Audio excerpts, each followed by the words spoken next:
In this video, we're going to take a look at a gray ink by Pilot in their Iroshizuku line, Kiri or Scotch Mist. Now, as always, there's timestamps down below so you can skip around, but if you've got the time, I'd appreciate you checking out the entire video. Also, down in the description is a link to the gray ink playlist, so if you wanted to see more of them, you can find those there. I'm an ink guy, and let's get into the first writing sample done on 90 GSM Clairfontaine. No bleeding, no ghosting. The 1.1 has no feather spread, halo sheen. It shades very, very nice. Look at the Same, darker to lighter to darker. Kiri, darker to light to dark to light to dark. It's very nice. I'm not huge for grays, but this is an amazing one. The extra fine is lighter than the stub with no feather spread, halo sheen, and look at that shading. The going light to dark brown. The is dark to light, brown's dark to light, fox is dark to light to dark. Quick is light to dark, 5 seconds to dry.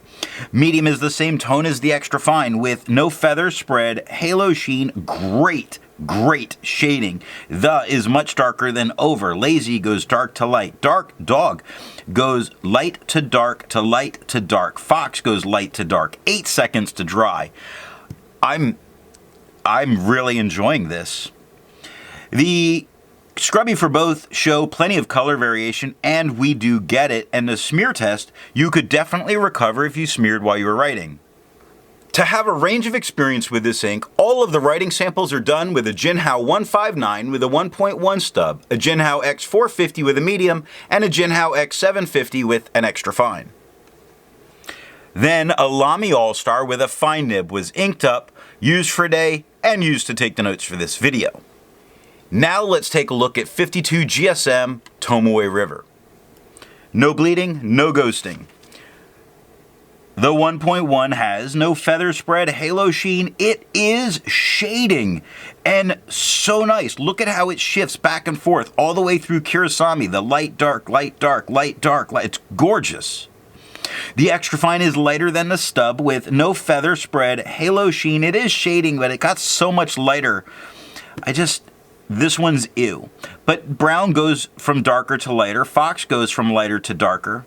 It does shade well, I just don't like how light this is. 7 seconds to dry. The medium is the same tone as the stub with no feather spread, halo sheen, and hello shading.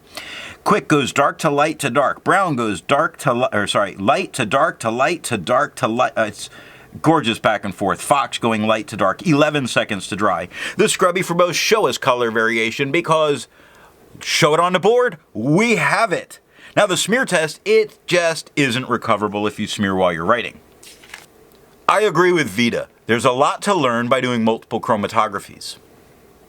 The one on the left is done the way it's supposed to be done. A line of ink is put down and immediately put in the water for 10 to 15 seconds.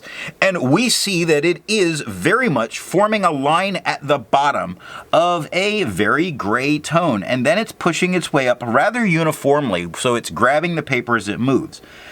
We see this kind of line of orange and then this bluish tone across the top and a moment of pink just left of center on there.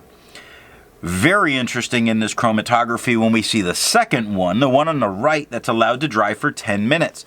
Because what we get there is the gray line on the bottom is much more permanent, much more there, not really budging. Not common for the Iroshizuku inks.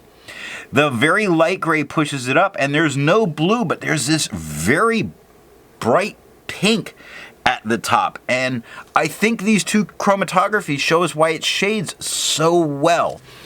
We can expect some resistance from this ink though. The next writing sample is done on 80 GSM Rhodia dot pad. No bleeding, no ghosting. The 1.1 has no feather spread, halo sheen. Yes, sir, it shades plenty. Just look at Pilot, starting lighter, getting darker, getting lighter, getting darker. This is just so nice. The extra fine is quite a bit lighter than the stub, and I really don't like this super light tone. It has no feather spread, halo sheen. It does shade, but again, it's shading too light from very light. Like Quick goes from very light to a light tone. Brown goes from a light tone down to a very light tone. 3 seconds to dry. Medium is the same tone as the stub with no feather spread, halo sheen, some very nice shading. 4 seconds to dry. Scrubby for both show good color variation, although I really prefer the medium. The smear test you could definitely recover if you smeared while you were writing. Resistance tests are done to see how this ink can be expected to perform on the page, and more importantly, how hard it may be to clean from your pen. The smear is allowed to dry for 3 days before testing it. Looking at the highlighter, it does make it a little bit lighter, but all the information is absolutely there and readable, so I feel safe using it in a note-taking situation. Water is reactivating and lifting only a little bit. It's not very much at all. Pen flush doesn't do much more than water does. Now the 1/3 bleach solution is very much removing it off the paper, but it is discoloring the paper slightly in doing so. Now, it only took water to get this out of my pen. The next writing sample is done on Namasanine paper. No bleeding, no ghosting.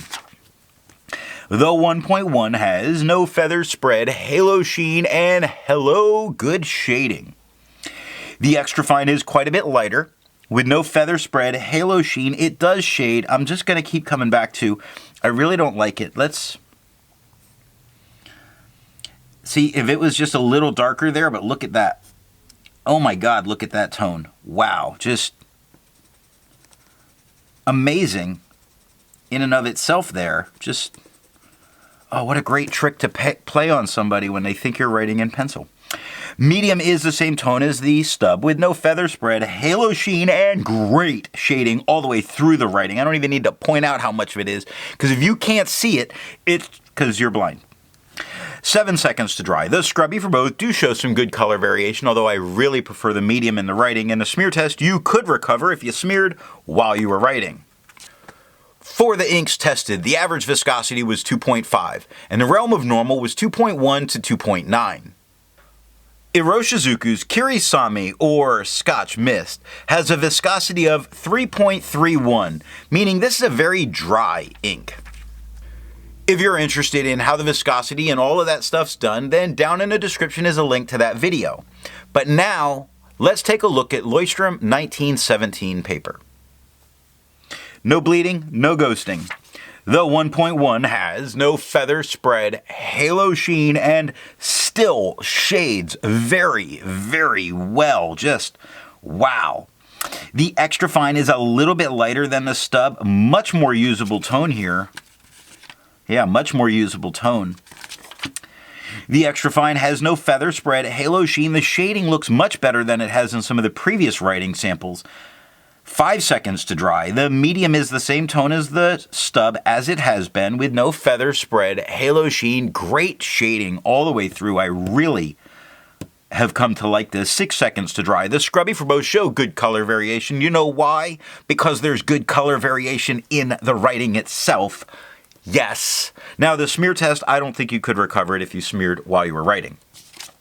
For the inks tested, the average dry time was 17 seconds, and the realm of normal was 13 to 21 seconds.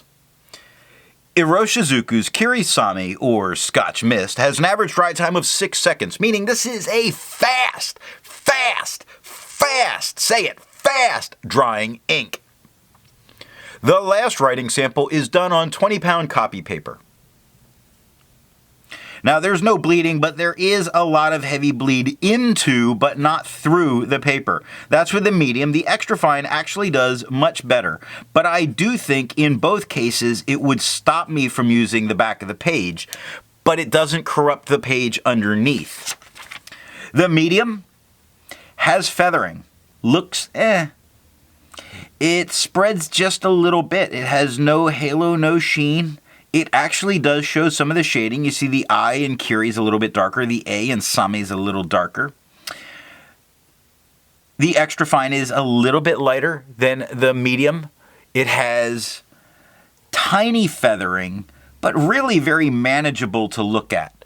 No halo, no sheen. Spots of shading like the Q, where it joins towards the U in Quick, the top of the H in E, the top of the F in Fox.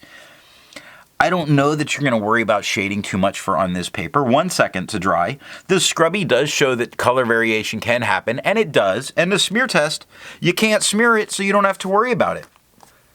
Instead of finding inks that look like Iroshizuku's Kiri, I'd prefer to find an ink that complements its color on the page.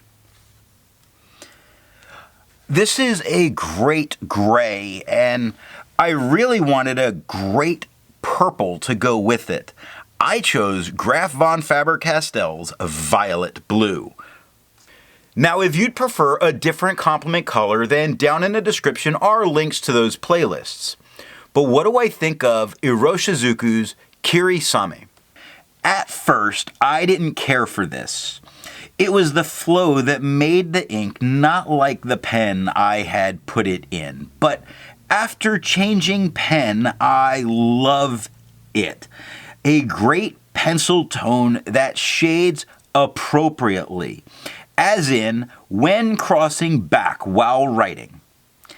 It also shows very resistant, which is cool because I don't think people would realize this is an ink.